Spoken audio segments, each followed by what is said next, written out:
integridad. Y por último, un contenido.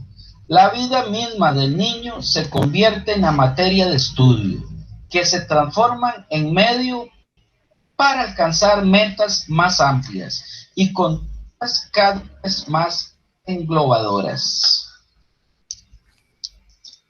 La finalidad del método es permitir al profesor organizar coherentemente los contenidos de conocimiento para facilitar los procesos de enseñanza y aprendizaje escolar, ya que si algo ha quedado sobradamente demostrado es que un contenido solo puede ser aprendido eficazmente cuando quien se enfrenta a él tiene claro el porqué de dicho contenido, es decir, cuando sea significativo y funcional.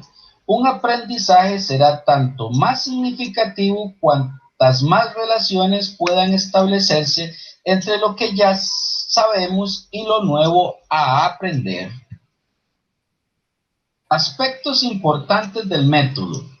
El enfoque globalizador e interdisciplinar parten siempre del interés de los alumnos y se desarrollan intentando que no decaiga la atención, de modo que los ejercicios que se hacen contribuyan a la asimilación de los contenidos. Para el niño, globalizar el aprendizaje es una función psicológica basada en el carácter acumulador de la percepción infantil. Desde una perspectiva social, los profesionales han de ser capaces de integrar los saberes culturales para facilitar los aprendizajes del alumno. Las asignaturas nunca deben ser para los alumnos los objetivos prioritarios, sino unos medios o instrumentos que le permitirán conocer aspectos de la realidad por el que muestran interés. Técnicas utilizadas para este método de enseñanza. Los centros de interés de Crowley. Se trata de favorecer la espontaneidad y creatividad del niño, posibilitando su desarrollo global en la integración con el medio. Los proyectos de trabajo de Kilpatrick sirven para organizar y presentar a los alumnos los contenidos escolares. Y las técnicas de Freinet. El niño es lo más importante y la escuela debe girar en torno a él, estimulando su creatividad. Entre estas técnicas están el texto, el dibujo, los libros de vida, imprenta escolar, el plan de trabajo, la asamblea cooperativa semanal, el periódico mural, las conferencias, etc. Algunas ventajas en la aplicación del método globalizado son: se tiene una respuesta de los alumnos de modo relacional, se le da autonomía al alumnado en cuanto al ritmo de trabajo, comprensión organizativa de las disciplinas, además persigue el saber hacer en los alumnos.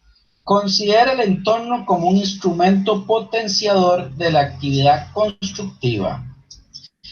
Agrupa las actividades de enseñanza-aprendizaje en torno a un centro de interés.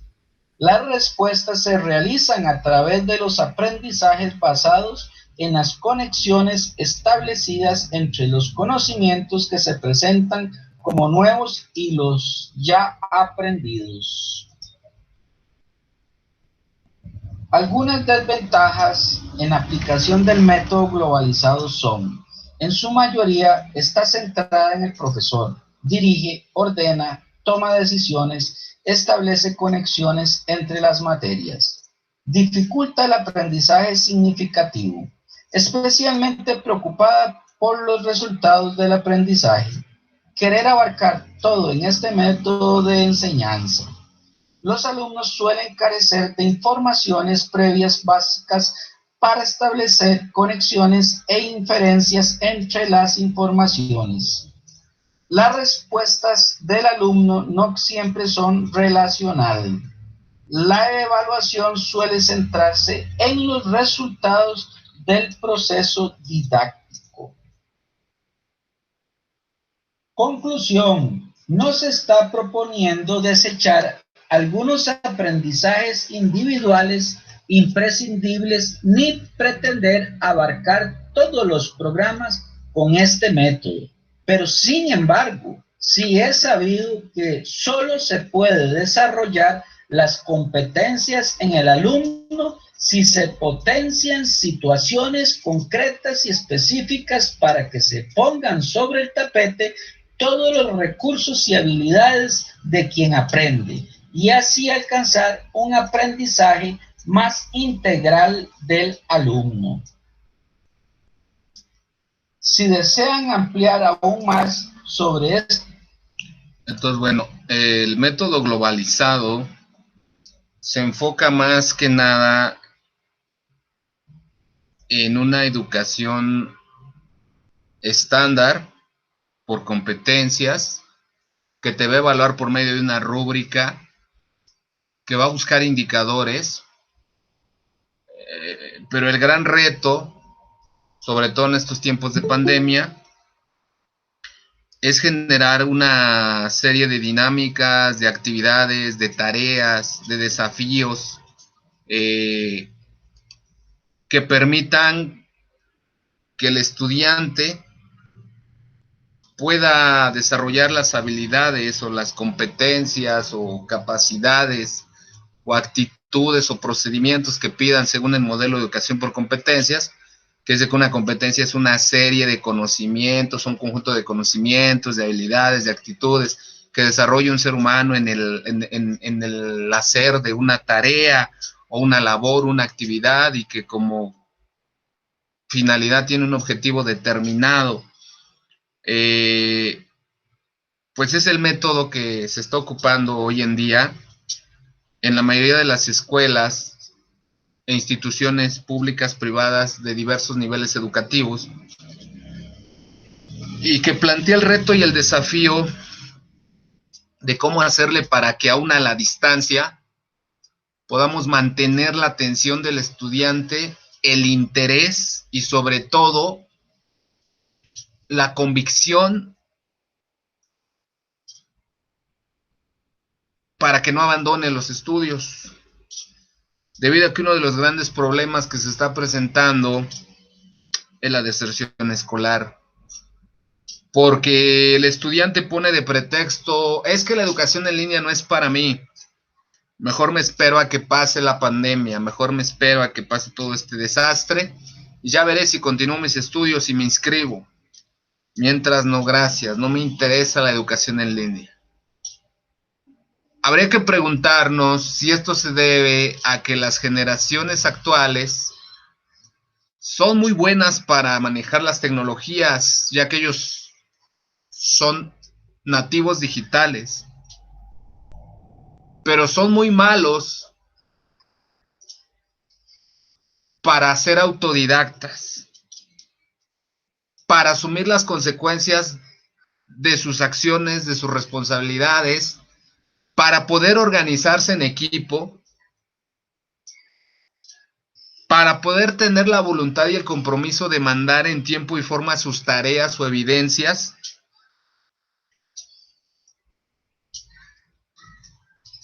Tiene uno que estar ahí rogándoles para que lo hagan por redes sociales, por WhatsApp, por Facebook, una llamada. Tiene uno que estarlos persiguiendo para que presenten sus exámenes extraordinarios, para que presenten sus exámenes de recuperación, sus parciales. Mas, sin embargo, se nos sigue invitando a que utilicemos este método globalizado, donde el estudiante no es autodidacta y no es capaz de organizarse en su mayoría, donde se le sigue evaluando por medio de una rúbrica de indicadores y a la institución educativa lo único que le interesa son los resultados. Que al menos acredite con la mínima calificación para tener sus resultados de eficiencia terminal, que al menos acredite con 6 y 7 las evaluaciones estandarizadas tipo PISA de Planea 2021, que al menos se demuestre a las autoridades educativas estatales y federales que sí se les están dando los talleres de desarrollo psicosocioemocional, que sí se le están dando los cursos de preparación para Planea, para que México siga siendo evaluado con estándares de otros países.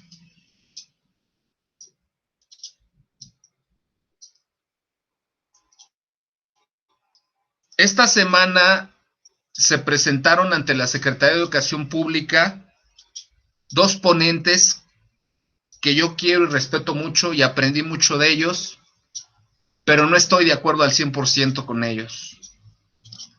El maestro Jesús Velázquez y la maestra Patricia Frola, directivos de CIESI, Centro de Integración y Educación, o Centro de Integración Educativa y de Capacitación, algo así, CIESI, que es una propuesta pues global, porque la maestra Patricia Frola está certificada en competencias por la OCDE, y es una fregona, mis respetos, pero dijeron algo en las conferencias que les compartí, que como que me hicieron ruido, e incluso por ahí por Facebook puse mi comentario y me pusieron mis caritas de enojo, pero pues lo siento, no podemos seguir con los ojos vendados, no podemos seguir simulando, no podemos seguir tolerando la mediocridad del sistema educativo mexicano.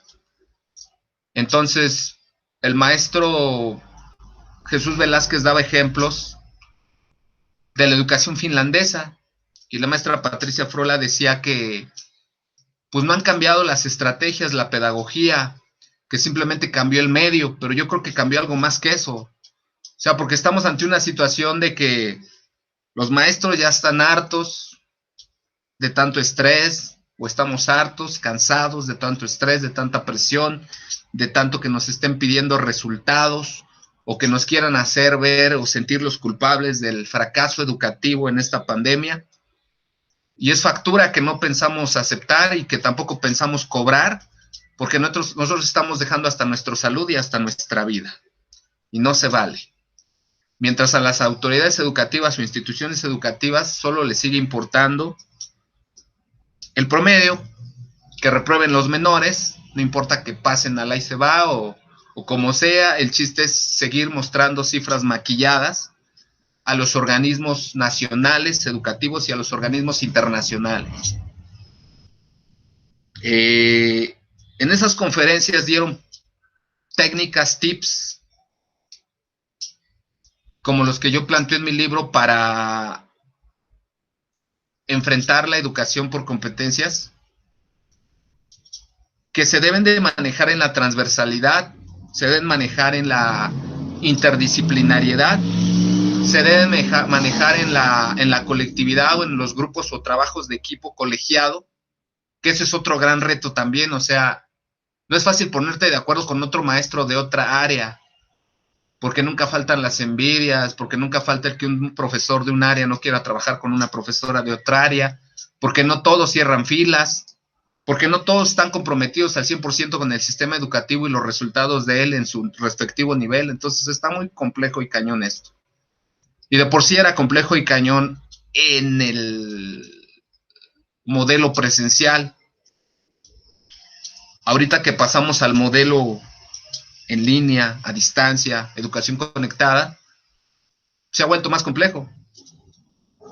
Es la hora que a mí, la maestra que va a dar administración junto conmigo este semestre, no se ha comunicado conmigo. Yo le mandé mi planeación a ella y al de economía. Solo el de economía se comunicó conmigo y me dijo, ok, me prestas una copia de tu planeación nada más para ver cómo elaboro o cómo vinculo o transversalizo los conocimientos. Entonces, está bien, qué bueno que se impartan ese tipo de conferencias, porque son armas, ¿no? Creo que la SEP está haciendo un gran esfuerzo al darnos una serie de conferencias, de talleres, para poder enfrentar la pandemia, para poder sacar adelante este reto tan desafiante, pero también harta, cansa y desgasta estar en tantos cursos, en tantos talleres, y a la vez que está uno en curso, quieren que esté uno en la sesión de colegiado, y a la vez que está uno en colegiado, quieren que esté uno evaluando exámenes extraordinarios, y todavía quieren que nadie repruebe cuando los estudiantes no presentan ni siquiera el examen, y mucho menos su línea de captura. Entonces está complejo esto. Mas, sin embargo, con tristeza veo que los modelos globalizantes, neoliberales, a pesar del modelo educativo de la nueva escuela mexicana, siguen viendo un fin de lucro. No sé si sepan ustedes cómo están los procesos para admisión, para promoción, para ingreso, para incremento de horas en el sistema educativo mexicano, llámese preescolar, primaria, secundaria, media superior. Hay algo en media superior que no me gusta. Hay una institución que se llama NUYES, Asociación Nacional de Universidades e Instituciones de Educación Superior, que en esa institución a fuerzas tienes que tomar, o tienen que tomar los maestros que vayan a concursar para media superior, el taller de habilidades para la nueva escuela mexicana, o habilidades docentes de educación media superior para la nueva escuela mexicana, o algo así, y tienes que pagar 1,250 pesos. No puedes tomar ese curso. Ahorita todo mundo anda haciendo lucro con la educación pública, que si no venden las constancias, las guías, los manuales, que si no se promocionan para que te hagan el curso de CNDH, y está habiendo mucha corrupción y mucho tráfico de influencias, que se supone que era contra lo que luchamos y lo que queríamos evitar de la reforma educativa 2017 o nuevo modelo educativo mexicano, y los mismos vicios ya se están cometiendo y todavía no inician los procesos de este año.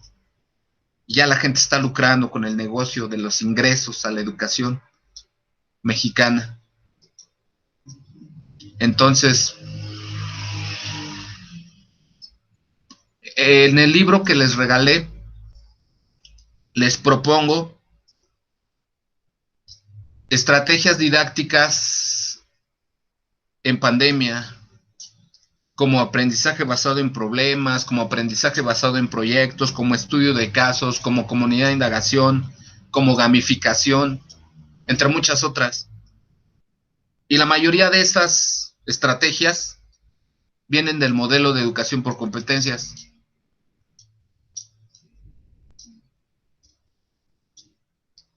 La verdad, esta semana sí exploté, no sé lo que me vaya a pasar y no me importa, estoy dispuesto a asumir las consecuencias, pero me harté de tanta simulación, me harté de tanta hipocresía y me harté de tanta cobardía y mediocridad en el sistema educativo mexicano.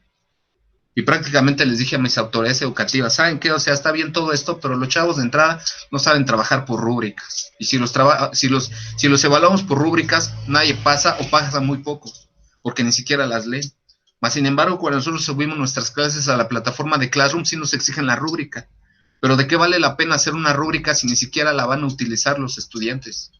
Primero hay que enseñar a los estudiantes qué es una educación por competencias, cuáles son las competencias que tienen que desarrollar, por qué son 11 competencias disciplinares, tantas extendidas, por qué nosotros también como docentes de bachillerato tenemos X cantidad de competencias que cumplir, y cómo se trabaja por rúbricas, cómo se hace una escala estimativa, cómo se hace una lista de cotejo, una guía de observación, etcétera, porque tristemente muchos compañeros y compañeras ni siquiera saben hacer una rúbrica.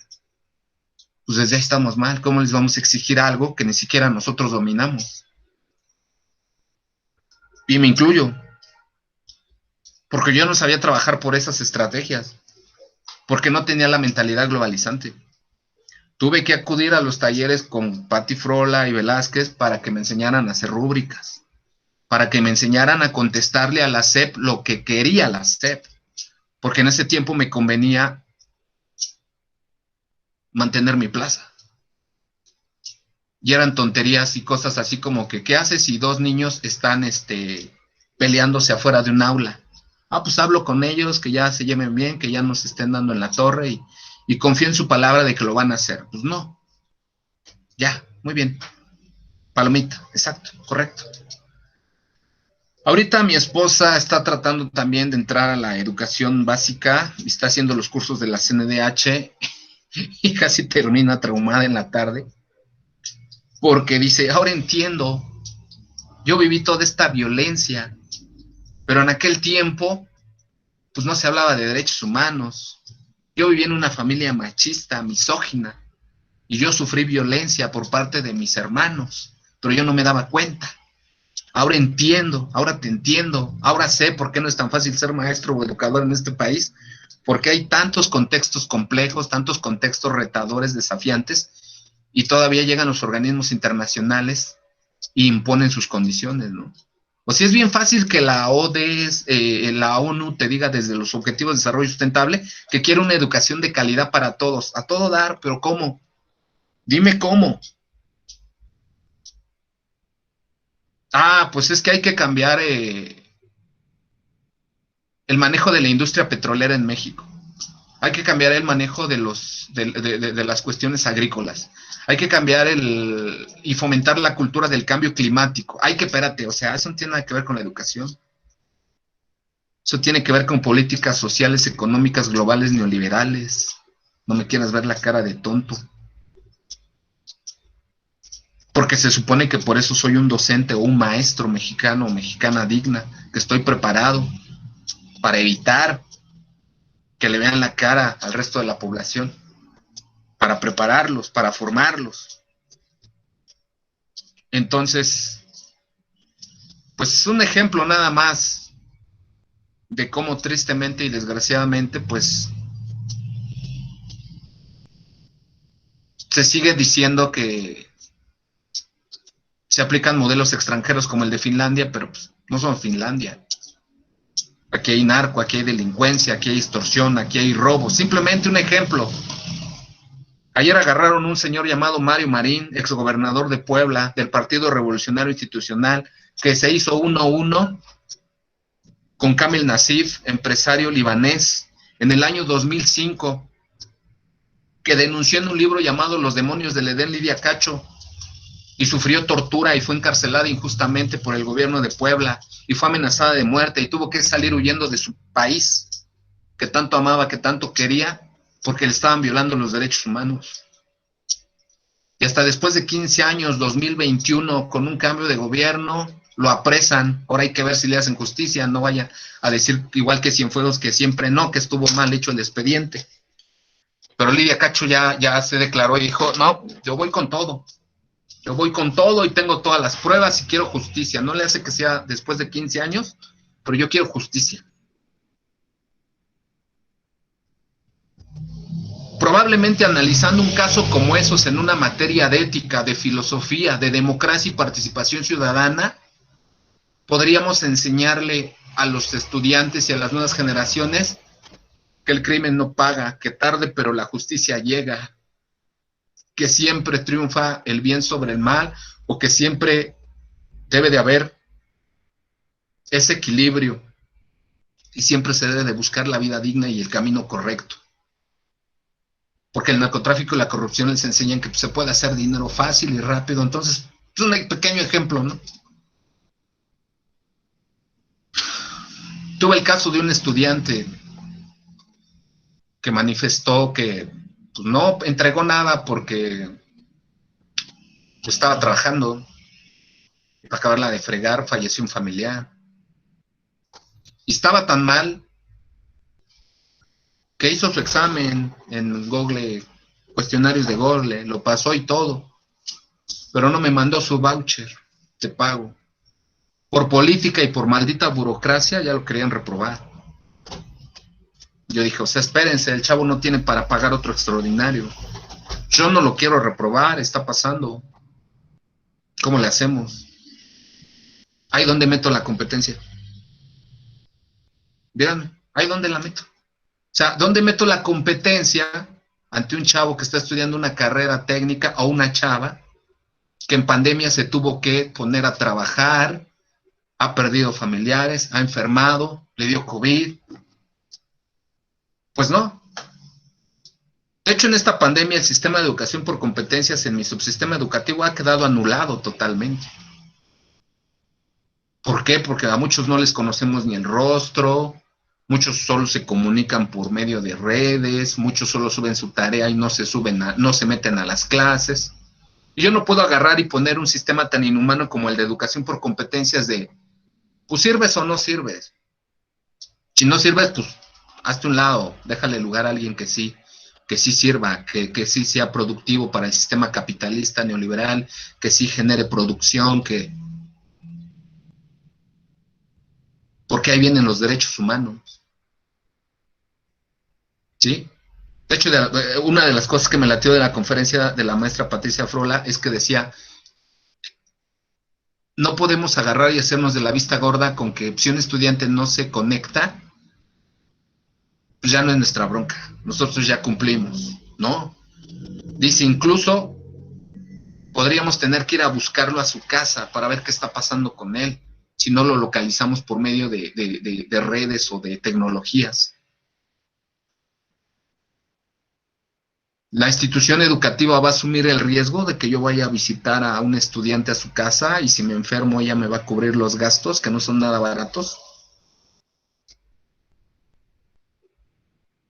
Entonces nos damos cuenta que la educación por competencias en México y América Latina no es más que una cortina de humo para implementar políticas globalizantes y neoliberales y que realmente no le abona a la educación.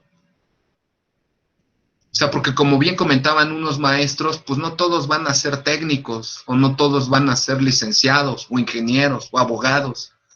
Va a haber gente que a lo mejor es más talentosa para cuestiones de arte, para cuestiones de poesía, para cuestiones de oratoria, de dramatización. Todo eso se tiene que retomar también en los modelos educativos mexicanos. Y creo que es una buena apuesta lo del STEAM, ¿no? Métele ciencia, métele tecnología, rollos de ingeniería, arte y matemáticas. Y ahí es donde nos ponen a parir chayotes a los profesores. Ah, arte con matemáticas. Pues la matemática no es un arte, es una ciencia exacta, ¿no? El maestro Cuadrado, ¿no? En el buen sentido de la palabra, que no rompe paradigmas. O maestro. Llego yo con el nepo, claro que le podemos meter arte, mira. Es más, hagan su nepo artesanal, hagan su nepo con material reciclado y hasta le podemos meter desarrollo sustentable. Entonces ese es el reto de la educación por competencias, ¿no? Por ejemplo, aquí en CECITEM como lo manejamos es un tema integrador, desarrollo sustentable. Y desde desarrollo sustentable yo tengo que manejar todas las aristas o toda la transversalidad con el resto de las materias para que tenga esto, ¿no? Entonces, por ejemplo, ¿cómo se los puedo manejar? Pues desarrollo sustentable o desarrollo sostenible. Les enseño los objetivos de desarrollo sustentable, hago énfasis en el rollo de la salud, en el rollo de la educación, en el rollo de la cultura, en el rollo de el cuidado del medio ambiente. Transversalizo a Nueva Escuela Mexicana que pide cultura de paz, dominio de competencias matemáticas, cuidado del medio ambiente, fomento de derechos humanos y los hago hacer un proyecto interdisciplinario de una empresa, de una asociación civil con fines lucrativos o no lucrativos, pero que abone para combatir y contrarrestar los efectos de la pandemia. Ahora el reto que viene es ver si trabajan por competencias, ver si manejan las rúbricas, ver si saben trabajar en equipo, ver si sí lo están haciendo o no. Porque como van a entregar un trabajo en equipo, pues necesito por lo menos en una hoja de Word o en algún documento que me ponga su experiencia, su sentir, su vivencia. ¿Le gustó trabajar en ese equipo? ¿No le gustó trabajar en ese equipo? ¿Cómo se sintió? ¿Le gustó el tema? ¿No le gustó? ¿Se sintió incluido o fue excluido del equipo? ¿Tomaron en cuenta sus ideas o no? Entonces no está fácil trabajar por competencias a nivel medio, superior y superior. Y me piden que este modelo educativo lo lleve a secundaria, primaria y preescolar. Es una locura. Entonces, bueno, vamos viendo. Primer organismo internacional que gobierna la educación a nivel mundial. Banco Mundial. Banco Mundial o BM representa una de las principales agencias internacionales de financiamiento en materia educativa. Las políticas educativas deben de ir acorde a las recomendaciones del Banco Mundial. Si quieres que haya financiamiento para la educación, si no quieres que haya financiamiento para la educación, pues simplemente no te doy, pues, o sea, no te incluyo en mis programas de financiamiento para escuelas de calidad, para escuelas al centro, para todo ese asunto, ¿no? La gestación de lo que hoy se conoce como Banco Mundial tuvo su origen en la conferencia que se realizó en julio de 1944, convocada por Inglaterra y los Estados Unidos, Churchill y Roosevelt, y en la ciudad de Bretton Woods, en New Hampshire, Estados Unidos, a la cual asistieron en un inicio 44 países. De ahí surgieron dos instituciones más, sus hermanas o sus primos, que delinean las políticas económicas capitalistas neoliberales desde hace más de 50 años. Por un lado, el Fondo Monetario Internacional, o FMI por sus siglas, y por otro lado, el Banco Internacional o Interamericano de Desarrollo, para la reconstrucción y el desarrollo, que es conocido simplemente como Banco Mundial. La primera intervención del Banco Mundial en problemas educativos se efectuó en el año 1963 en África y se dirigió al sector de la educación secundaria, pero no fue sino hasta 1968 cuando se expandieron los programas sociales, incluyendo los educativos. Desde la primera inversión hasta 1990, el Banco Mundial había concedido créditos por cerca de 10 billones de dólares, interviniendo en 375 proyectos educativos en 100 países del mundo. ¿Por qué empezó en África? Por la hambruna, la pobreza, la miseria, las enfermedades. Y su objetivo supuestamente era mejorar la educación. Perdón que lo interrumpa, maestro. Dígame. Sí se creó a partir del hambre de todo lo que había en África, pero también porque África es muy rica en recursos naturales, ¿no? El Banco Mundial, el Fondo Monetario Internacional y el Banco Internacional no solo ayudan a los países pobres porque son pobres, sino porque allí hay demasiada riqueza que esos países pobres no ven o no hay la infraestructura.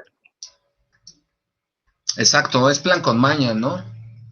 No son hermanitas de la caridad, pues es un banco. Un banco nunca va a perder. Entonces, pregúntome yo, ¿qué hace un banco delimitando políticas educativas en países desarrollados o subdesarrollados? Digo, por lógica. Pues velando por sus intereses. Claro. En un momento dado, no sé si sean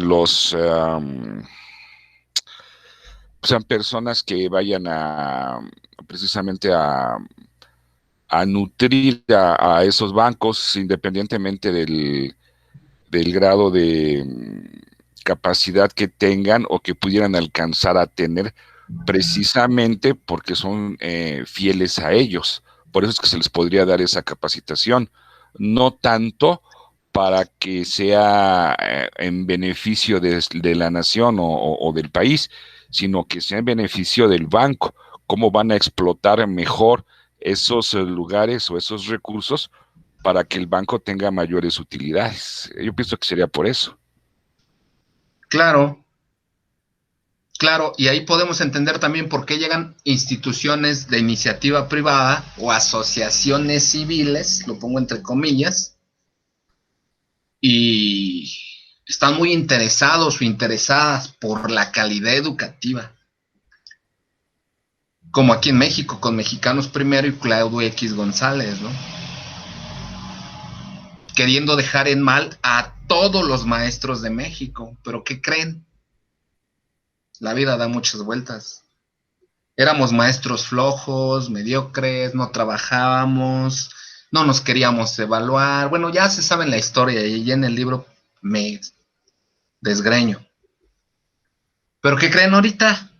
Ahorita ya hay organismos internacionales o ya hay reportajes de que los que mejor o maestros que mejor se adaptaron a utilizar las tecnologías de la información y la comunicación, a pesar de las los desafíos de gente que pues no tenía ni tele y no podía ir a la escuela y enfermó y todo, fueron los maestros mexicanos y latinoamericanos. Pues no que tan mal estaba nuestra educación, pues no que no nos capacitábamos, pues no que éramos unos incompetentes que no más sabíamos hacer marchas en contra del gobierno de México.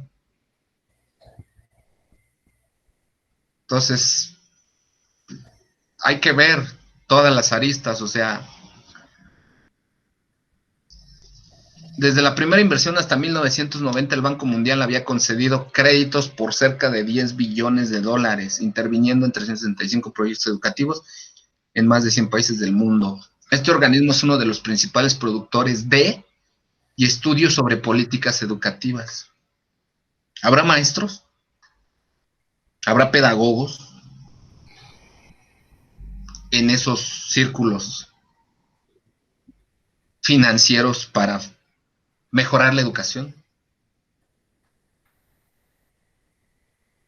En parte esta serie de estudios trata de responder a los propósitos que se trazaron en la Conferencia Mundial de Yomtien de 1990, educación para todos. ¿En serio? Entonces, ¿por qué nos siguen excluyendo? ¿Por qué solo le dan financiamiento a las instituciones educativas de carácter público y privado que sacan los mejores puntajes en PISA, Planea, Enlace o como le quieran llamar? Ahí en el libro desarrollo la evolución de por qué tiene el antecedente de PISA, cuándo se llamó Enlace, en qué gobierno, qué incoherencias hubo en las gestiones del señor Vicente Fox y la secretaria de Educación Josefina Vázquez Mota, cómo se convirtió en Planea y cómo este gobierno pues dijo que Planea se iba y dice mi mamá que siempre no, que Planea sigue. Planea sigue. De hecho, lo que hicimos hoy, fíjense nada más cómo está y cómo estamos. Y no creo que seamos la única institución. La directora puso como una estrategia para contrarrestar la deserción, la harta deserción escolar que hubo en nuestro plantel. Tan solo yo en ética me llevé a 17. El lunes rescaté a 6. Lunes, martes rescaté a 6. Mañana voy a rescatar otros 3, porque el resto fueron bajas. Como 8 o 7 bajas. Más los de otros maestros, ¿no? ¿Por qué? Porque fueron estudiantes que vivían en Ecatepec y se fueron a Zumpango, se tuvieron que poner a trabajar, sus familiares se enfermaron, fallecieron. Y aún así, pues el sistema educativo dijo, pues por política educativa, de competencias, si repruebas 19 extraordinarios, estás fuera, baja. Yo creo que ahí debieron de haber hecho, pues no sé, una negociación o ver cómo rescatarlo, un trabajo especial. No lo sé, pero bueno, ya, se fueron. Y ahora para rescatar esos... Miren, yo cuando hablé con mi jefa me dijo, maestro, tenga cuidado porque llevo 25 bajas. Yo pues, tengo 17 extras. Y créame que no es mi culpa, rescaté a 10 que de plano casi no subieron nada. Y lo que comentaba la otra vez maestro Víctor, se merecen el 6, esto todo. Pero pues ahí está la encrucijada del maestro siempre, ¿no? Tendrá usted plaza, profe, pero pues si no hay alumnos, pues no hay horas base y pues a ver cómo nos va, ¿no? Y te mandan el foco rojo de cuidado y lo repruebe. Cuidado y los dé de baja. Pero pues yo no los doy de baja, los doy de baja el sistema. ¿Por qué no tienen toda la voluntad de apoyarlos? Se buscó a esos estudiantes, se les llamó a su casa, se les mandó WhatsApp, se localizó a los papás, se trataron de tener juntas con ellos por medio de Meet. Brillaron siempre todo el semestre por su ausencia.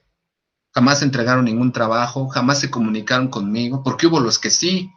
O sea, que maestro, estoy trabajando, no voy a poder conectar a sus clases, pero yo voy a estar entregando sus trabajos, o yo voy a estar viendo sus videotutoriales que sube a su canal de YouTube. Deme chance, esto está cañón. Pues sí, ¿qué te digo? O sea, ni modo de ponerme exigente, o bueno, más exigente de lo que ya, si estamos en un exterminio, en una pandemia, en una situación que no sabemos cuándo vaya a acabar ni cómo vaya a acabar. Es una situación exprofeso. No me puedo cerrar ni poner todo loco No, la política educativa dice que si no tienes 80% de asistencia como mínimo, está reprobado. No, espérate, o sea, es más, yo hasta me la estoy jugando y me estoy metiendo en broncas con el sistema educativo al que sirvo. Yo no te voy a pasar asistencia con ningún alumno. ¿Por qué? Pues porque yo no tengo la certeza de si está faltando por flojo, porque enfermó, porque falleció un familiar, porque está trabajando, porque se quedó sin lana, porque no tiene los medios tecnológicos. Y de aquí a que investigo, pues yo solito me haría el harakiri agarreando diciendo, pues hubiera tenido más extras. Créanme, maestros y maestras, que si de veras les hubiera yo pasado asistencia a mis chavitos, chavitas, no hubiera tenido 17 extras, hubiera tenido más. Entonces, bueno, esas situaciones entrarán en las políticas educativas de estas organizaciones, Banco Mundial, Fondo Monetario Internacional. Yo creo que sí, maestro. ¿Cómo? Porque lo que hace el Banco Mundial y lo que hace el Fondo Monetario Internacional, bueno, número uno, tenemos que tener en cuenta que quien aporta más dinero a esas instituciones a nivel internacional es Estados Unidos. La forma en que lo hacen es, bueno, son pobres, entonces vamos a mandar ayuda, porque los niños del mundo necesitan tener educación y necesitamos ayudar a los países en vías de desarrollo, entre comillas. ¿Y cómo vamos a ayudarles? Bueno, vamos a crear políticas educativas, lineamientos que les vamos a enviar mediante la ayuda económica, la ayuda de, si usted quiere, víveres, etcétera, y ahí va implícita nuestro lineamiento educativo, nuestras políticas educativas, incluyendo las de salud, las de también ecológicas, todas las que tengan que ver con los países de tercer mundo. Esa es la manera en que emiten las políticas, y yo me preguntaba, ¿cómo llegan, cómo le hace el Banco Mundial, Fondo Monetario Internacional para emitir esas políticas? Pues mediante la ayuda, entrecomillado, la ayuda que ellos brindan, envían las políticas económicas que ellos quieren que sigan los países del tercer mundo. Así es, nuestra Carmen, gracias. Llegan o llegarían desde la UNESCO, porque esa es la que plantea los 4 pilares de la educación en México, ¿no? Primero crearon un documento llamado el mexicano, el estudiante o el ciudadano del siglo XXI, ¿no? Que aquí en México se aterrizó como que el mexicano que queremos para el siglo XXI. Eso fue en la reforma peñanietista. Y en la educación por competencias pusieron lo del saber conocer, saber hacer, saber ser y saber convivir, ¿no? Y de ahí lo aterrizan desde los ODS, también con la ONU, de los 17 Objetivos de Desarrollo Sostenible, que ya analizaremos más adelante, que tiene que ver con la educación de calidad, combate a la pobreza, pleno empleo, cuidado del medio ambiente, energías renovables, cuidado del agua, todo eso, ¿no? Entonces, en una educación globalizante por competencias, como la planteaba el maestro del video que veíamos anteriormente, pues sería así, ¿no? Desarrollo sustentable, cuida el agua. Ok, hazme un proyecto, una empresa, una organización, una asociación que se dedique a cuidar el agua y que se apoye de programas. Maestro, perdón que me interrumpa.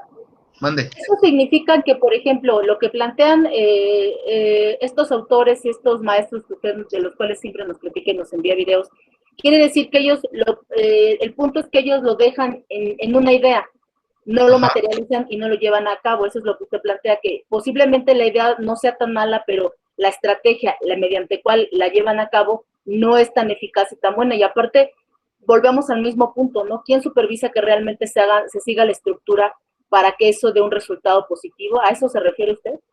El cómo. El cómo hacerlo. Y el cómo hacerlo contextualmente, porque no va a ser y no lo vas a bajar de la misma manera en una educación media superior que en una superior. Les pongo el ejemplo que estoy viviendo ahorita, o que viví ahorita. Mi maestra nos dijo que hiciéramos lo del financiamiento de un proyecto llamado Tehuan, que es hacer hortalizas o sembrar árboles frutales de manzanas en una comunidad de Oaxaca. Una comunidad de Oaxaca, de mixtecos. Pero requeríamos de 1 millón de pesos. Y requeríamos de financiamiento de organismos públicos y privados. Yo de entrada les dije a mis compañeros, ¿saben qué, chavos? Es una locura, es mucha lana. O sea, yo sé que el proyecto va desde cero, que vas a poner los riegos, vas a sembrar los árboles desde cero, pero mucha lana, le tenemos que bajar. Y de hecho es la primera estrategia por competencias que plantea a nivel de educación superior la maestra, esta asesora de finanzas, ¿no? Bajen costos, hagan alianzas con proveedores, vean si pueden hacer alianzas. Entonces yo le dije, ¿sabes qué? Tenemos que hacer una cooperativa, o sea, no podemos poner un sistema de riego nada más para tus 2 hectáreas o hectárea y media. Es una locura. Tienes que ponerte de acuerdo con los campesinos, con los ejidatarios de la zona y hacer una sociedad cooperativa agrícola. Solo así lo podríamos consolidar o llevar a la viabilidad. De otra manera, seguiríamos jugando al emprendedor, pero no aterrizaríamos. Seguiríamos siendo pilotos administrativos sin aterrizar la idea en algo concreto. Ok, está bien, pero no van a querer. ¿Por qué? No, pues es que son muy desconfiados. Pues sí, toda la vida los han jodido. Han venido transnacionales, han venido empresas canadienses a explotar sus minas, a saquear sus ríos, a saquear sus vetas de petróleo. Pues sí, pues ya están hasta el gorro. Los entiendo y les doy la razón, sí. Ya no saben en quién confiar, pero tenemos que ir con una estrategia humanística integral de decirles, miren, nosotros pues, somos mexicanos, estamos estudiando un diplomado de emprendimiento social en la UNAM, traemos trabajadores sociales, traemos un equipo de administradores, traemos gente que trae la filosofía mixteca, traemos gente que trae la filosofía de trabajo de tequio, y vamos a hacerlo juntos, ¿no? Así como hicimos las carreteras, o sea, confíen, ustedes simplemente van a poner su trabajo, y a lo mejor vamos a repartir el costo del riego de goteo, pero confíen, porque pues no todo el mundo les quiere dar en la torre, ni todo el mundo los va a ayudar, y solos no van a lograr nada. Necesitamos hacer colectividad y trabajo de tequio para que esto salga adelante. Eso en una educación por competencias no sirve, porque, como les decía nuestro maestro del ITAM, no es viable el proyecto. Valor presente neto, tasa de retorno, no es positiva, es negativa, no sirve, desechado. Espérate, pero pues es una comunidad indígena de mixtecos oaxaqueños, necesitan comer, la están pasando mal por la pandemia, y para acabarla de fregar, hoy creo que se incendiaron unos bosques por la zona, no ahí en Yosonuto, sino en Yanguitlán, y no sé cómo esté. Yo creo ahorita acabando esto voy a ver cómo quedó el asunto, porque iba hacia San Vicente, hacia mi pueblo, ¿no? Entonces, a ver, dile a la madre naturaleza que no, que traes un proyecto educativo, un proyecto cultural, pues no, o sea, son condiciones. Entonces, esto también integralmente, ¿cómo le hacemos para el cambio climático? Para que los calores extremos no sigan generando incendios forestales. O sea, es toda una transversalización y todo un análisis y un estudio muy completo, ¿no? Pero, por ejemplo, si yo bajo un proyecto educativo o un proyecto cultural o tecnológico, desde los modelos competencias laborales o desde los modelos educación por competencias neoliberales, te meto financiamiento, universidad, preparatoria, incubadora, pero ¿cuánto me vas a dar a ganar? No, pues es para sacar de la miseria la pobreza, no sé, sí, pero eso tiene que ser negocio, si no, no le entro. O sea, tiene que ser negocio la salud, tiene que ser negocio la educación, tiene que ser negocio la cultura, tiene que ser negocio el campo, tiene que ser negocio la renovación de energías o administración de energías, si no, no le entro. Oye, entonces no hay congruencia con lo que pones en tus objetivos de desarrollo sustentable. No hay congruencia con tus pilares de la UNESCO de saber ser, hacer, convivir. Ahí es donde dices, aquí qué pasó, ¿no? Y ahí es donde maestros como Prudenciano dicen, pues es que nos venden humo, que las políticas globales, neoliberales, por competencias nos van a sacar adelante. Eso, pero espérate, o sea, no puedes educar por competencias a todo mundo. O sea, no puedes poner a ese nivel de estrés, a ese nivel de presión, a ese nivel de exigencia, a un chavito de kinder, de primaria, a un niño de secundaria. Chance a un técnico universitario, chance a un preparatoriano, bachiller, chance a un universitario.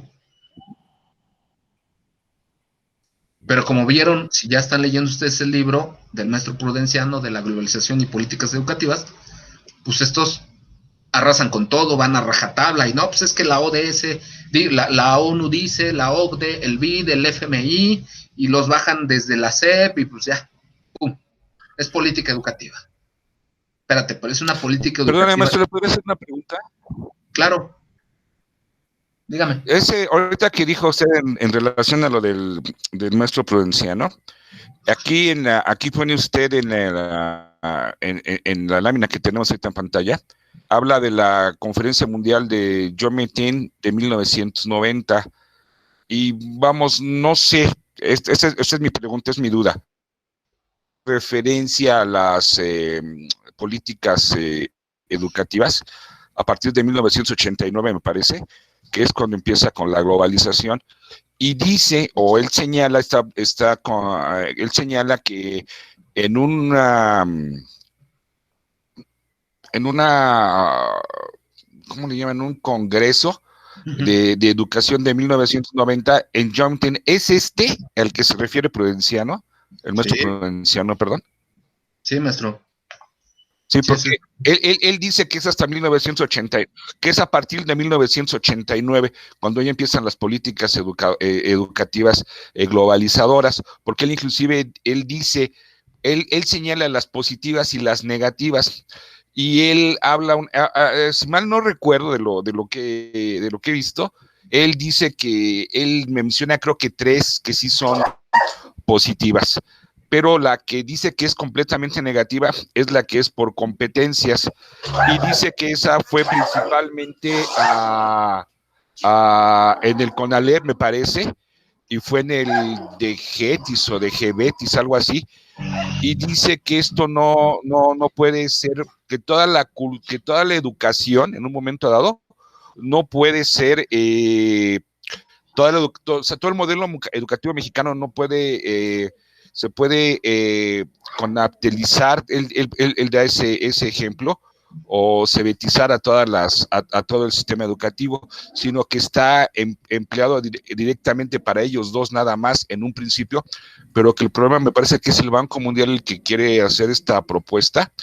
Él lo quiere hacer extensivo a todo el ¿cómo se dice? A todo el sistema educativo mexicano, e inclusive también habla de las pruebas PISA. Dice que la versión mexicana fue enlace, me parece, si mal no recuerdo. Pero mi duda era, perdón, bueno, no decía enlace, bueno, lo que yo diría enlace. Y luego planea. Ajá. Evolucionó, era Evaluación Nacional del Logro Académico en Centros Escolares. Eso fue con Vázquez Mota y Chente Fax. Y ya cuando llegó otra vez Peña Nieto, bueno, regresó el PRI, ahí se metió lo de planea, plan de logro académico en aulas, algo así, ¿no? Y ahora va a ser planea, con V, yo creo, plan de logro académico en aulas virtuales, algo así se van a sacar al rato. Así es, maestro. ¿Algo más? Sí, porque, o sea, eso es que no es que estén a mi duda en cuanto a la conferencia, si esa es a la que se refería, y ahorita de lo que usted hablaba por competencia, que decía, ¿cómo la aplico?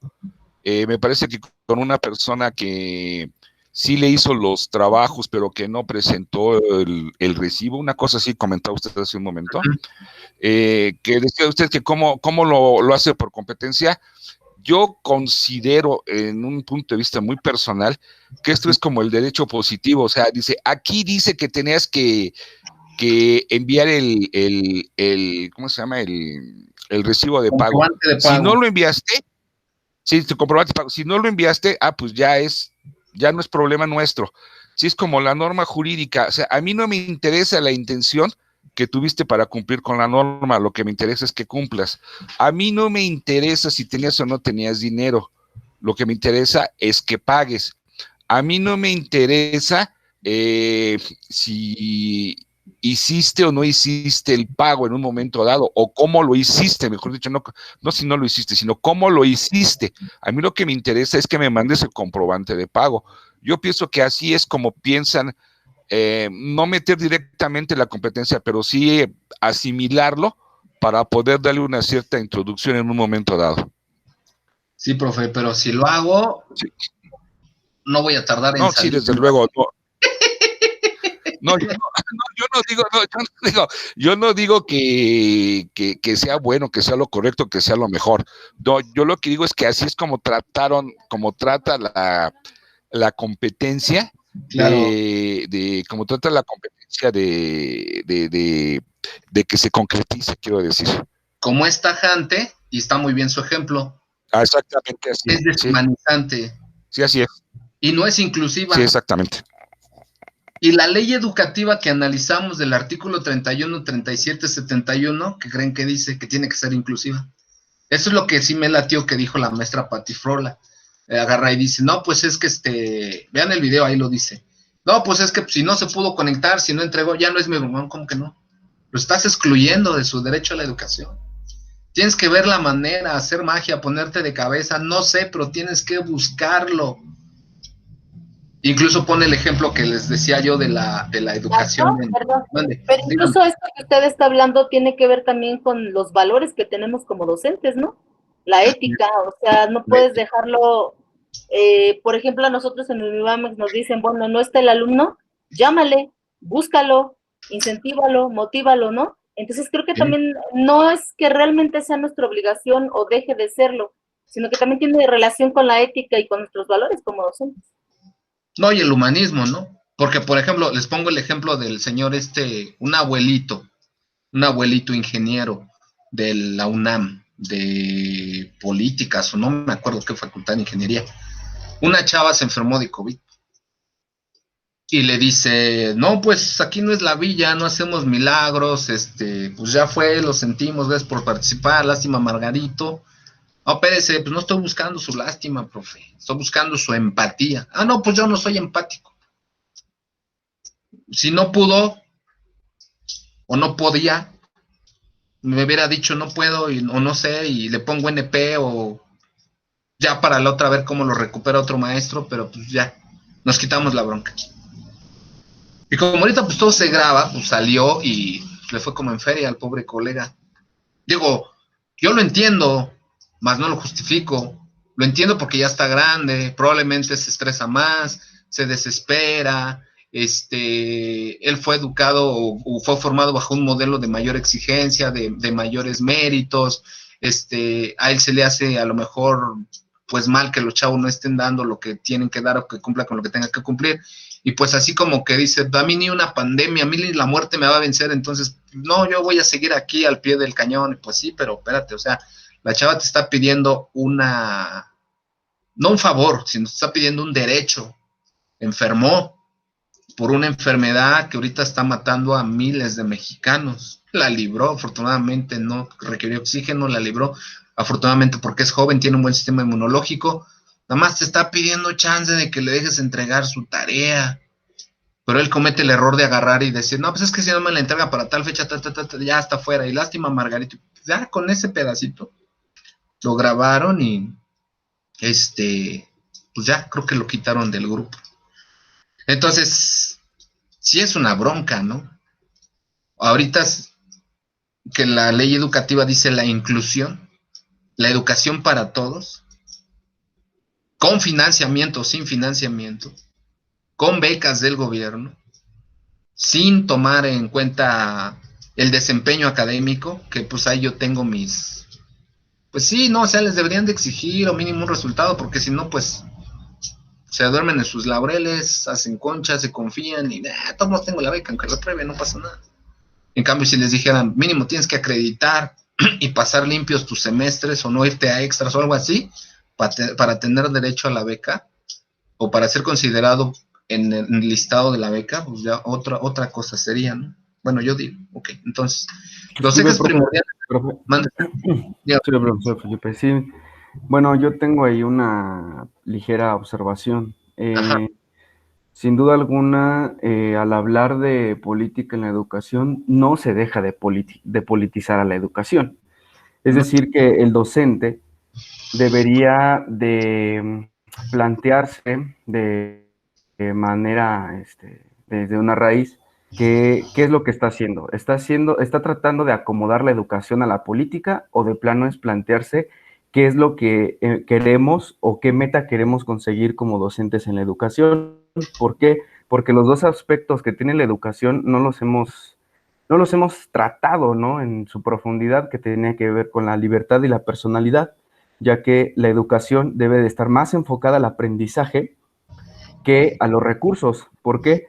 Porque el docente finalmente es aquel el que debe de incluir un modelo para el desarrollo de esta garantía del aprendizaje que queremos, porque toda institución educativa lo que quiere es garantizar el aprendizaje. Resulta entonces que una de las propuestas que tiene Estados Unidos a principios con Churchill, precisamente con Roosevelt, en Inglaterra Churchill, en Estados Unidos Roosevelt, lanzan un programa militar que se llama BUCA, que lo que pretende es que haya aprendizaje más rápido. Y qué curioso que hoy en día nosotros tengamos precisamente en las organizaciones aprender más rápido. Esta empresa te garantiza que tú tienes que aprender más rápido. ¿Qué significa eso? Que nosotros aprender, exacto. Entonces, nosotros nos hemos... Así es. Entonces, con estas cuestiones que nosotros estamos revisando ahorita de las políticas y de todo esto, lo que nosotros solamente estaríamos generando es, con la cuestión del desarrollo sustentable, la pobreza, el ambiente, la energía renovable, solamente reproducir un fragmento parcial que tenemos del alumno, porque no estamos viendo al alumno como una totalidad, porque lo que debemos de considerar como docentes es esa dirección que le debemos de dar. Y yo sí pondría la ley en tela de juicio cuando hablamos de educación inclusiva. ¿Por qué? Porque tenemos un conocimiento que hoy en día nosotros tenemos que ocupar como docentes, y ese conocimiento es en relación a la neurología, al cerebro. Eso quiere decir que para que nosotros podamos dirigir a nuestros alumnos se tendría que hacer a través del lenguaje. Nosotros no podemos tener una educación inclusiva, dado que el desarrollo del lenguaje en nuestros alumnos no es el mismo, el contexto ha cambiado. Entonces no podemos incluir a personas que tengan alteraciones de lenguaje a ciertas condiciones del aula, porque sus funciones ejecutivas dentro del aula no van a ser similares.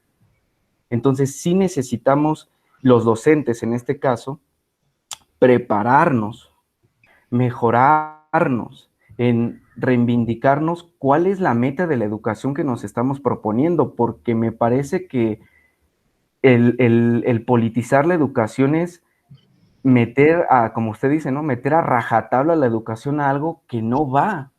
No estamos para hacer dinero o generar recursos económicos, estamos para direccionar, garantizar el aprendizaje en nuestros alumnos para la fomentación de su libertad y personalidad. Solamente, profe. Educación para la libertad. Exactamente, maestro Felipe. Sí, muchas veces estoy de acuerdo con usted. De hecho, no me acuerdo si lo menciono en el libro, pero en los gobiernos anteriores querían desaparecer CAM, USAER y otros organismos que se dedicaban y enfocaban precisamente a la educación especial. Lo sé de buena mano porque mi hermano es maestro de pedagogía y da clases a veces de problemas de aprendizaje o de educación especial a los chavos de pedagogía de la FES Aragón. Y yo me di cuenta cuando iba a talleres ahí o tenía pláticas con él, me decían, no, pues quieren desaparecer CAM, USAER y otro organismo. Dice, ellos se enfocan a dar educación especial con discapacidades o capacidades diferentes o como se llame, ¿no? Por ejemplo, hoy le llaman educación inclusiva. Entonces, en algún momento aquí en el bachillerato donde yo trabajo, en algún momento los directivos nos pidieron un curso especial para los maestros, porque como ya estaban desapareciendo CAM, USAER y estas organizaciones, nos iban a aventar o nos iban a llegar este tipo de estudiantes con capacidades diferentes o discapacidades. Y sí nos llegó una persona con epilepsia, otra persona con síndrome de Down y así, ¿no? Y muchos maestros casi terminábamos llorando porque decimos, ¿y a ellos cómo se les atiende? O sea, yo tengo la voluntad, tengo las ganas, pero no tengo la pedagogía, no tengo la pericia. Y pues hicimos lo que pudimos, ahora sí, así literal se lo digo, hicimos lo que pudimos, porque no todos éramos expertos. O sea, ese curso lo armamos entre 2 psicólogos y un pedagogo, pero así que diga que fuéramos expertos en educación especial, pues creo que nada más mi carnal era el que se la rifaba y se la sabía más en eso. Y aún así, pues yo les hice una presentación de TDAH, déficit de atención, educación para personas con debilidad visual, y así, ¿no? Desarrollamos un curso. Afortunadamente ahorita, en este gobierno, parte de las cosas buenas y positivas en materia educativa es que pues siguen trabajando y operando estas organizaciones y ahora tienen una beca o un apoyo económico las personas con discapacidad por ley y por decreto. Ya no es si quieren, ¿no? Entonces, pues sí, el término inclusivo es como que cuestionable, pero ahorita en esta situación los derechos humanos pues están así como que pues bien vulnerables, ¿no? Porque como les decía el exsecretario de Educación, Moctezuma, que ya se fue de embajador a Estados Unidos, dijo, pues es que educación a distancia no necesariamente es en línea. Hay que ver si tienen tele, si tienen radio, o ver cómo tener contacto con ellos, ¿no? Y tratar de ver la forma de que ellos pues sigan teniendo acceso a ese derecho, a ese servicio que tienen, y pues no dejarlos, ¿no? Y sacarlos adelante, ¿no? Entonces, bueno, gracias, maestro Felipe. Los ejes primordiales del banco en los ámbitos de la educación son acceso, o sea, todos deben de tener acceso. ¿Cómo? Ahí está el problema. Equidad, a todos se les debe de tratar por igual, o dar los mismos derechos, o garantizar los mismos derechos. Eficiencia interna, ese es un término empresarial. La eficiencia es un término empresarial. La calidad es un término empresarial. El financiamiento es un término empresarial. Administración de resultados e internacionalización, además de la preocupación por la educación en un contexto de globalización. O sea, ¿pero para qué me vas a internacionalizar? ¿Para que pierda mi identidad, mi cultura, mis valores, mi idiosincrasia, mis tradiciones, mis usos y costumbres? ¿Para eso me vas a internacionalizar? Pues no lo sé, ¿no? Además de la preocupación por la educación en un contexto de globalización y competencias económicas. Ahí está. Entonces, competencia económica, o sea, y lo cultural, y lo social, y lo ontológico, y lo filosófico, pues ¿dónde queda, no? Entonces, ¿qué es lo que no me gusta de la educación por competencias? Que pues tienes que pasar un maldito examen que te dice cómo tienes que educar a un adolescente o un joven, al menos en educación media superior, para ser un pequeño cerdo capitalista, ¿no? Como dice el libro de Sofía Macías, ¿no? Que la señora o la chava ni siquiera es diestra en el tema, no es más que una simple periodista de una revista financiera, pero ya por eso se creó capacitada pedagoga y creó todo un libro de cultura financiera y que ha tenido mucho éxito, ¿no? Entonces, bueno, yo en una educación bancaria desde la materia de administración o economía les puedo decir, o logística, ¿sabes qué? Tienes que aprender a hacer dinero, tienes que aprender a administrar tu Afore, tienes que sacar tu tarjeta de crédito, tienes que consumir, tienes que entrarle al marketing digital, a las redes sociales, tienes que bajar y utilizar aplicaciones, apps, y de cierta manera, pues sí, ¿no? O sea, ahorita en el tema o en el punto que pongo en el libro denominado gamificación, pues sí, o sea, a lo mejor al estudiante no le es suficiente aprender con una diapositiva, con una presentación de Prezi, con un video que le grabes. A lo mejor le tienes que ayudar de una app, pero la app también es un rollo comercial, ¿no? Ya hay apps para todo.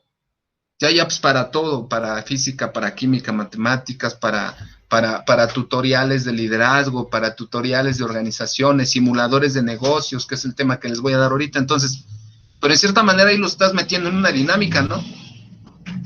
¿Dónde le doy en la torre yo al sistema y dónde lo contradigo y soy el Contreras del grupo al decirles no consumas por consumir? Sea un consumidor responsable. Ve que vas a comprar, que realmente sí necesitas. ¿Para qué quieres dos cosas de algo de lo mismo? No caigas en el juego del banco, no pidas crédito a lo sonso. Ten cuidado. No es lo mismo interés compuesto que interés simple. El interés compuesto te va a pedir mayor cantidad de dinero, ¿no?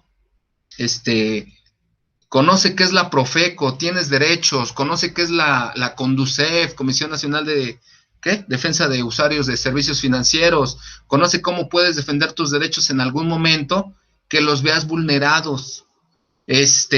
Ahorra en lugar de endeudarte. No hagas una empresa capitalista que venda productos de servicios y turísticos o de comercio. Haz una asociación civil, haz una organización sustentable que permita una cultura, una educación digna, una vida digna, más allá de la calidad. Haz una organización cooperativa en lugar de una empresa SA.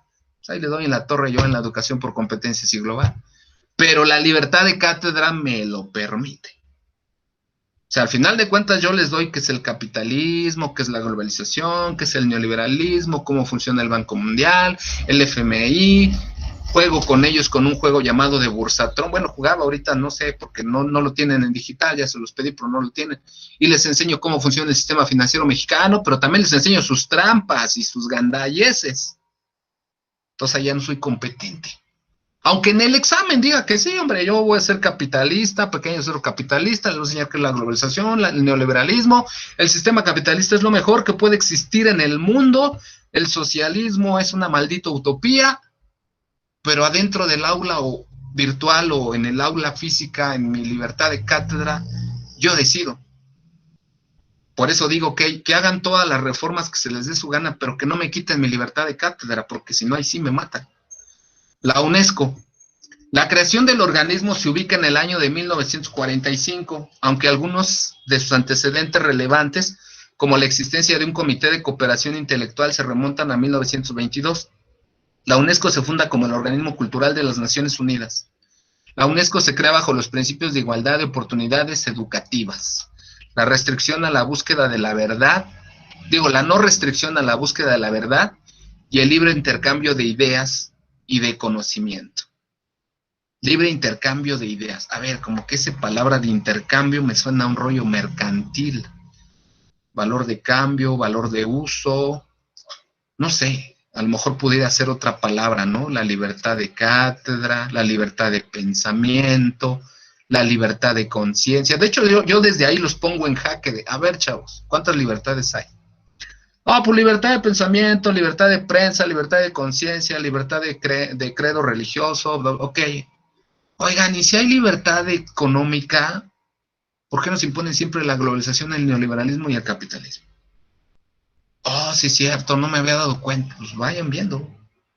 Porque hay otros modos de producción, no todo es capitalismo. Hay otros modos de producción que históricamente funcionaron en su tiempo, ¿no?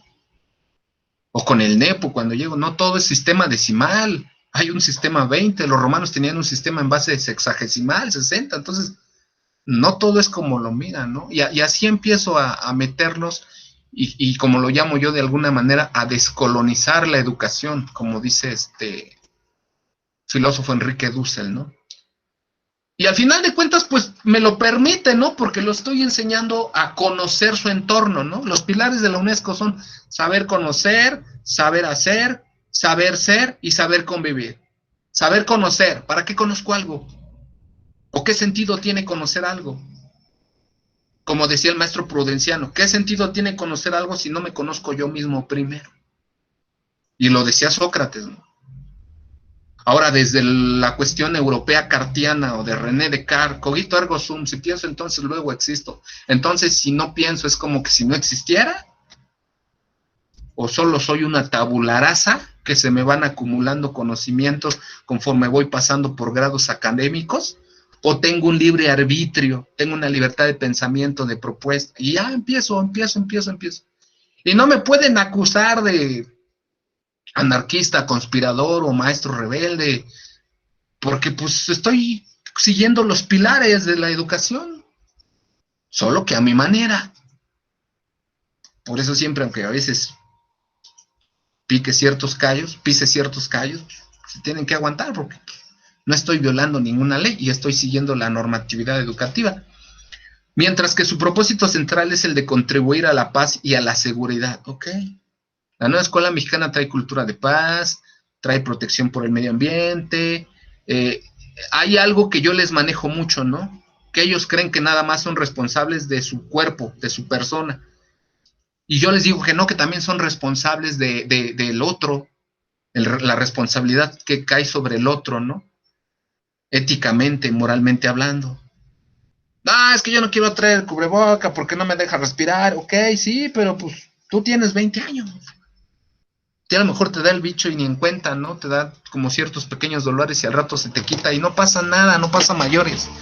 Pero ¿qué tal si le da a tu abuelito? Él ya tiene 60, 70, está más grande, él sí puede requerir oxígeno, él sí puede complicársele más. O sea, piensa en el otro, no seas egoísta. Tienes que aprender a saber convivir. No eres un ermitaño que puedes aislarte y vivir aislado de una sociedad, ¿no? Todos necesitamos de todos, ¿no? Acuérdate que tú eres yo soy tú, teguan, neguan, neguan, teguan, o sea, y tenemos que convivir. Ahí les estoy enseñando a convivir a mi manera, desde mi filosofía tolteca o pedagogía tolteca, pero les estoy enseñando a convivir. O sea, no me pueden decir que no, ¿no? Promover la colaboración entre las naciones a través de la educación, la ciencia y la cultura. ¿La ciencia para qué y la cultura para qué? ¿Qué es cultura y qué es subcultura? ¿Qué es lo que más les gusta, no? La cultura del narco, profe, no, espérese, o sea, subcultura. Ah, es lo mismo, no, no es lo mismo. ¿Por qué? Porque subes algo que está abajo de, o que destruye. Vea usted bien, ya ahí lo pongo en el libro, ¿no? En la vida tú puedes construir o destruir, vivir con una visión biófila o necrófila, a favor de la vida o de la muerte. Ay, profe, no háblele de muerte porque todos vamos a morir, digo, no somos eternos. Lo único seguro que tenemos en esta vida es el cambio y la muerte. Y ahorita acabamos de vivir un cambio de aulas físicas a aulas virtuales, de un estilo de vida, de la vida normal a la normalidad. O sea, estamos viviendo cambios y gente está muriendo. O sea, no somos eternos, no somos inmortales. Y así los voy jalando, los voy manejando. Y le digo, una cultura construye. Por ejemplo, las artesanías son cultura, construyen, los valores, las lenguas indígenas construyen. Hay mucha riqueza cultural y metafórica y matemática en nuestras culturas y lenguas indígenas ancestrales. Y así los voy jalando, ¿no? Y estoy cumpliendo con la norma, o sea, no me estoy yendo por ningún otro lado. Eso es lo que debemos de hacer o tratar de hacer, ¿no?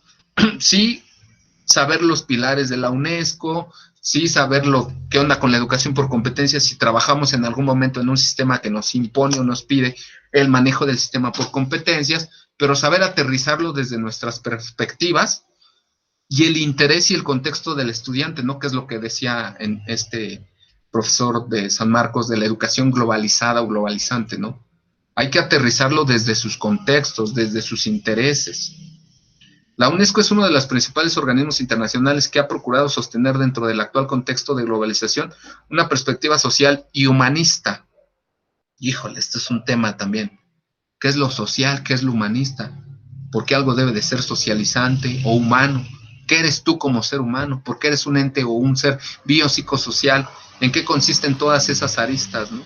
¿Por qué un ser humano es tan complejo y se diferencia de un animal, no? ¿Por qué un animal no tiene conciencia?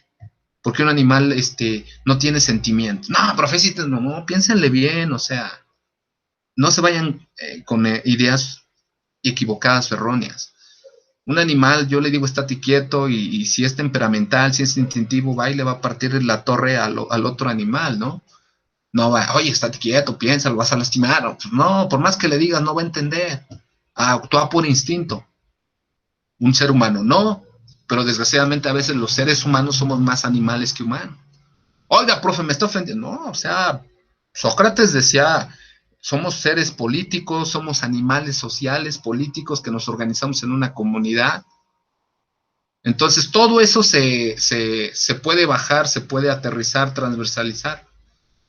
La educación, a diferencia de otras agencias internacionales que manifiestan fundamentalmente una perspectiva económica. Otra diferencia del organismo es que la UNESCO se encarga de realizar estudios prospectivos, avances, transferencias e intercambio de conocimientos, criterios y escenarios de acción, de cooperación cívica y de expertos. Aquí es donde nacen los círculos de estudio, ¿no? Los círculos de estudio donde nacen las propuestas de los modelos educativos, las propuestas de las políticas educativas, ¿no?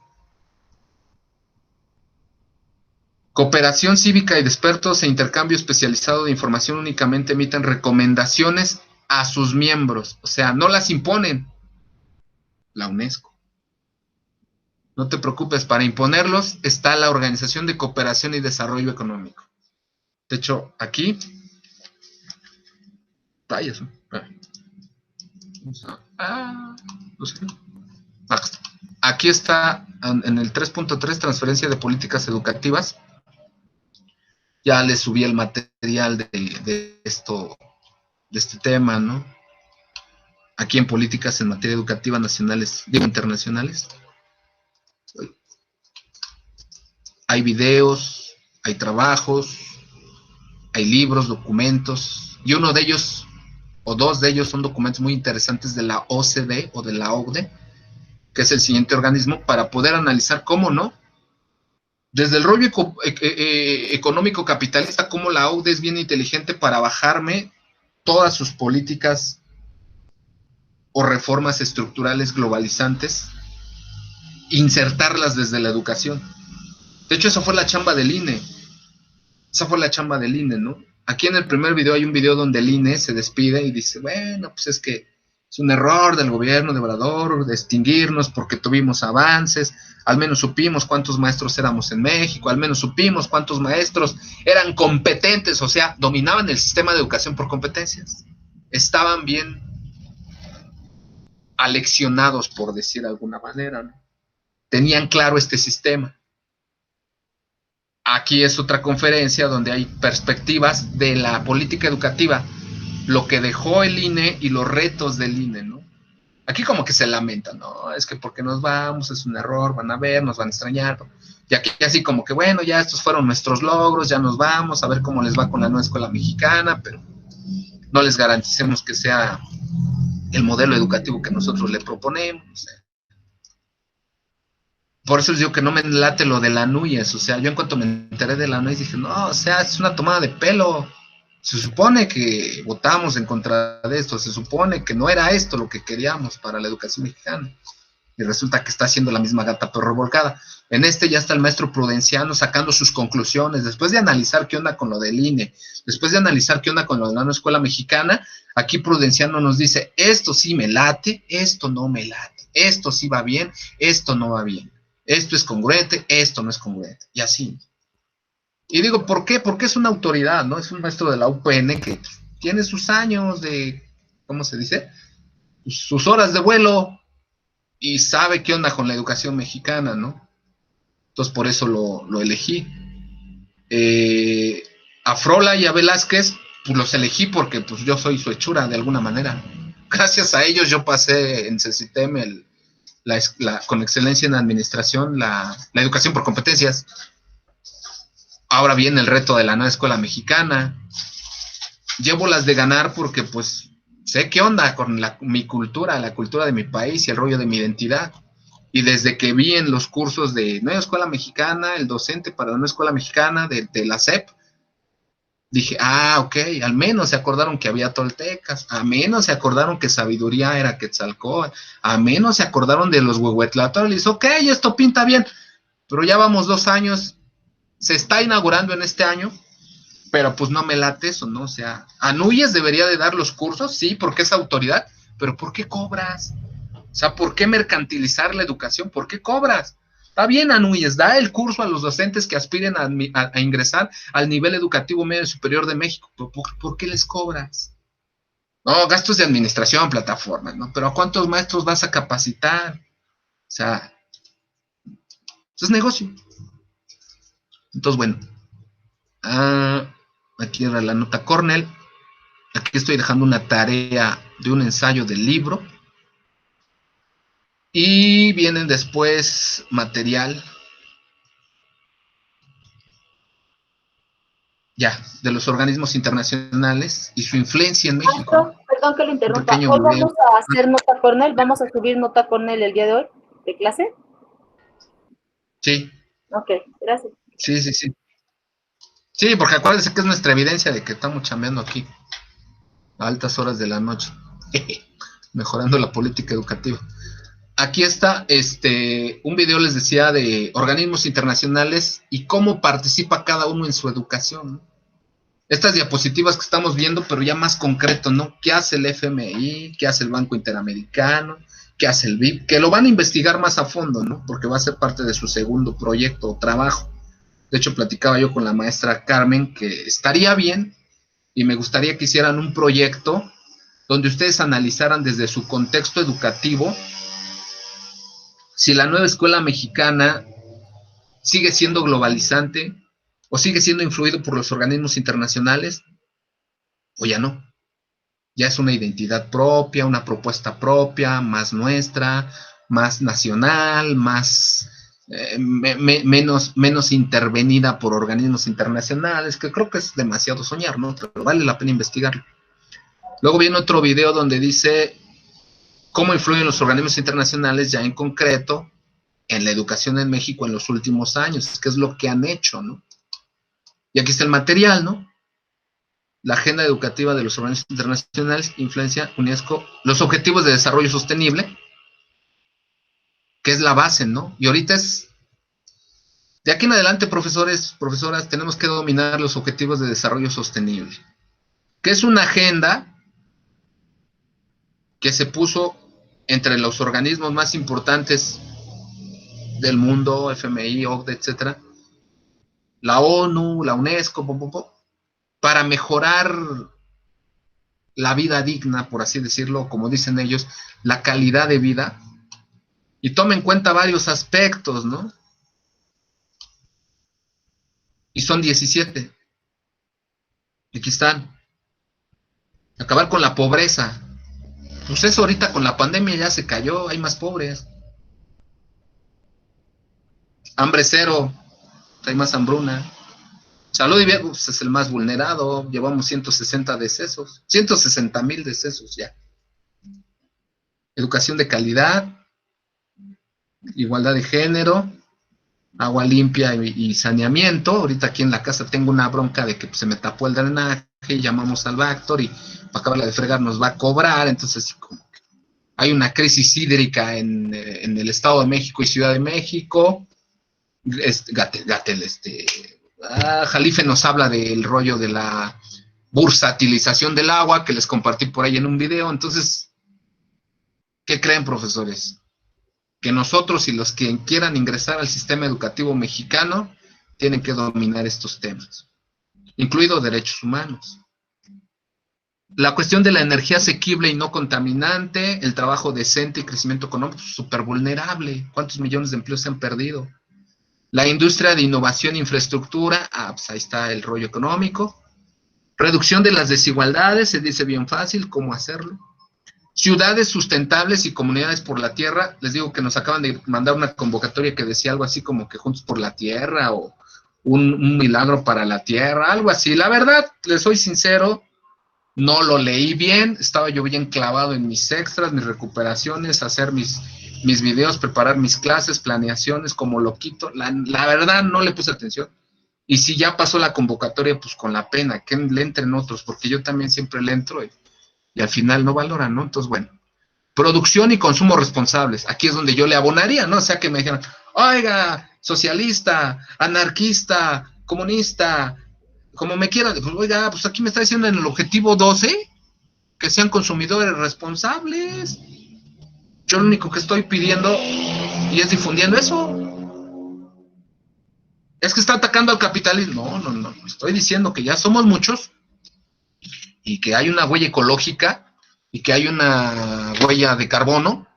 Incluso hay hasta por ahí una calculadora para calcular cuánto ahorraríamos si recicláramos más cosas. Yo simplemente lo estoy haciendo, ¿no? Oiga, ¿y dónde aprendió eso? Pues mire usted, tomé un diplomado en empresas sociales en la UNAM, tal. Pues me estoy actualizando, ¿no? Dice mi competencia número 11 que el maestro se actualiza y domina y la fregada. Pues ahí está, mire, o sea, no tiene ni cara para reclamarme. Acción por el clima, cambio climático, vida submarina, vida de ecosistemas terrestres, ¿no? Por ejemplo, aquí ahorita yo les podría meter, y yo ya lo estoy viviendo, ¿no? O sea, a mí ya no me contaron, yo ya lo estoy viviendo. Como la maestra esta de financiamiento, Marisela Yepes Pérez, algo así se llama, nos puso en equipo yo ya no metí Educal y capacitación, yo ya trabajé con Tehuan, que es un proyecto de manzanas, allí como ya les platiqué. Entonces me tuve que poner el día de hoy a investigar, a ver, programas de apoyo al campo en México. Y me acuerdo de la historia neoliberal, ¿no? Lo que veíamos, ¿no? Que el apoyo al agro y al campo se mató en el país por la cuestión del Tratado de Libre Comercio de América del Norte, por el rollo de la neoliberalización del campo y los programas pro campo del salinismo. Y ahorita me empiezo a poner a investigar y me encuentro con la sorpresa que hay un programa llamado Sembrando Vida, programas, Producción para el Bienestar, hay otro programa y que financia cultivo de semillas y que financia árboles forestales, o sea, sí hay. De hecho, les dije a mis compañeros, ¿saben qué? ¿Cuántos financiamientos necesitamos? Mínimo 3 o 4. Ok, no nos metamos en problemas. Ya reducimos a 500,000 y pico la inversión inicial. Vamos a agarrarnos de los programas de gobierno. Vamos a agarrarnos de los programas de gobierno, Sembrando Vida, Producción para el Bienestar, y hay otro que tiene que ver con Sembrando Vida. Y vamos a agarrarnos de FONAES, de INAS, Instituto Nacional de Apoyo a las Empresas Sociales. Vamos a pedirle un pequeño préstamo, no sé, de X cantidad. A él nada más le vamos a pagar crédito, los demás son fondos perdidos. Nada más le tenemos que mostrar al gobierno que sí se llevaron a cabo esos proyectos agroalimentarios. Y ya, papas, ahí le abono acá. Ya con esa experiencia ya puedo llegar a este semestre que viene con mis chavos de administración. Miren, nosotros hicimos este proyecto, se llama Tehuan, o sea, sí se puede. Ustedes pueden hacer un proyecto ecológico, un proyecto de biodigestores, de huertos urbanos, no lo sé, ¿no? Paz, justicia, instituciones sólidas, aquí sí está más cañón, aquí sí termino llorando, porque les hago un comparativo de un plan de derechos humanos. No sé si saben ustedes que la ONU, cada cierto periodo a México y a todos los países de América Latina les hace recomendaciones en materia de derechos humanos. La última recomendación que hizo fue en el año 2015, 16, 17, 18 de la administración peñista, y salimos, pues, no se respetan los derechos humanos en México. Para pronto nos hicieron alrededor de 180 recomendaciones. Subieron porque al gobierno de Calderón, al gobierno del PAN, le hicieron 150, 55, 60, subieron como 20. Y ahorita pues no quiero ni ver cuántas le van a hacer al de Obrador cuando termine su sexenio, o creo que ya viene la revisión en el 2022, ¿no? Sobre todo ahorita que lo están criticando por la situación de que quiere terminar con organismos autónomos. Ayer nos dieron una capacitación sobre datos personales en el IFAI, Instituto de Información a Acceso Público, algo así se llama. Yo estoy igual que Peña Nieto, no me sé el nombre. Pero se hablaba de que se va a desaparecer, y es un organismo autónomo, por decreto, que cómo nos afectaría. Entonces, pues se pueden aterrizar, o sea, son 17 objetivos que a la materia que ustedes me digan de nivel medio, superior o básico, la podemos aterrizar, porque viene desde los pilares de la UNESCO y viene de los objetivos de desarrollo sostenible de la ONU, ¿no? Aquí vienen más detallados, ¿no? No los vamos a ver ahorita. Ahí está la directora general, ahí están los programas, los objetivos. Bueno, ese es material de estudio. Un caso, organismos internacionales y educación en México, el caso de la educación superior, por el riesgo de la privatización de la educación superior, porque parece que por ahí Moctezuma dejó un documento y le recomendó mucho ese documento a Delfina, y parece ser que es, pues, si la educación por competencias llega o ya llegó a universidad pública y privada, pues ya es la privatización de la educación superior. Acuerdos de cooperación México-OCDE para mejorar la calidad de la educación en las escuelas mexicanas, ¿no? Son los acuerdos, son los documentos desde los cuales aterrizan las políticas educativas.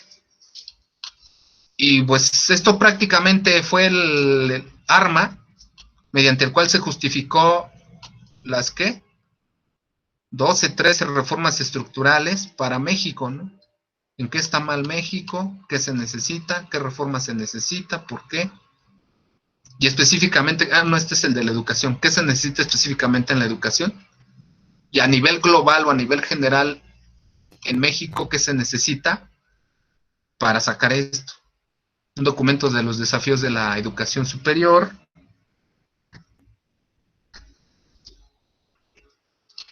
Que las recomendaciones de la embajada. La educación superior vinculada al mercado laboral.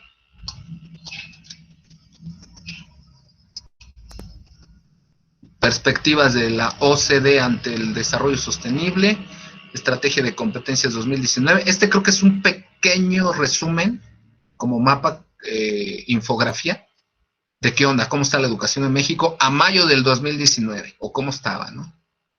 Que sí dominaban los estudiantes, que no dominaban, que les faltaba dominar, cuáles son las recomendaciones de la OCDE en materia de educación por competencias. Esto es. Y el video que grabamos la clase pasada, ¿no? De hecho, también yo creo lo voy a subir. Entonces, no sé si haya dudas, preguntas. Bueno, ahorita su tarea es terminar de leer el libro, ir haciendo su ensayo, y yo creo en estos días ya les voy a subir pues un proyecto de investigación que hable sobre qué pasa con la educación en competencias en México, los retos de la Agenda 2030 y las recomendaciones de políticas educativas de organismos internacionales para México, ¿no? ¿Qué tanto nos convienen? ¿Qué tan contextualizadas están? ¿Qué tan viables son? ¿Realmente, como debatíamos hoy, atiende a nuestros intereses, a nuestras necesidades, o solamente atiende a intereses y necesidades capitalistas de organismos financieros, bancarios, ¿no? Y eso es lo interesante, o sea, porque, o sea, es bien padre aventarse el discurso de, no, es que el Fondo Monetario Internacional, la OCDE son organismos globalizantes que entregan los intereses de, ¿cómo? Ah, pues no sé, pero eso dice la mayoría, ok, ¿cómo? Nosotros vamos a estudiar el cómo, ¿no? Y ahí hasta incluso vamos a sacar a nuestro mexicana que llevamos dentro, así de decir, pues que no se vale, o sea, ¿por qué hacen esto con mi país? ¿Por qué hacen esto con la educación? ¿Quién les dio el permiso? ¿Quién les dio el derecho para decidir, no? Pero pues bueno, o sea, por eso para mí, la nueva escuela mexicana es una gran expectativa, pero les digo, en media superior ya no me gustó, porque ¿por qué nos va a cobrar la NUYES, no? Digo, yo ya estoy adentro, pero a los compañeros que van a entrar, ¿por qué les va a cobrar 1,250 pesos por un curso de 20 horas que a los de básica le están dando gratis? O sea, ¿por qué a la NUYES le vas a pagar? ¿Alguna duda, pregunta antes de terminar la clase? No, maestro. Muy bien, está Carmen. Bueno, pues me despido. Muchas gracias. No, profesor. Muchas gracias. Ahorita le subo la nota Cornell. Ok, profe. Ya Maestro, gracias. ya la van haciendo con calma y la suben, y ahorita también ya paso la lista. Entonces, correcto, pues maestro. bueno, muchas gracias por tu tiempo, que estén muy bien. Igualmente, maestro. Nos vemos el Igualmente. próximo. Gracias, profesor. Igualmente que esté bien. Hasta luego, compañeros. Cuídense, bye. Hasta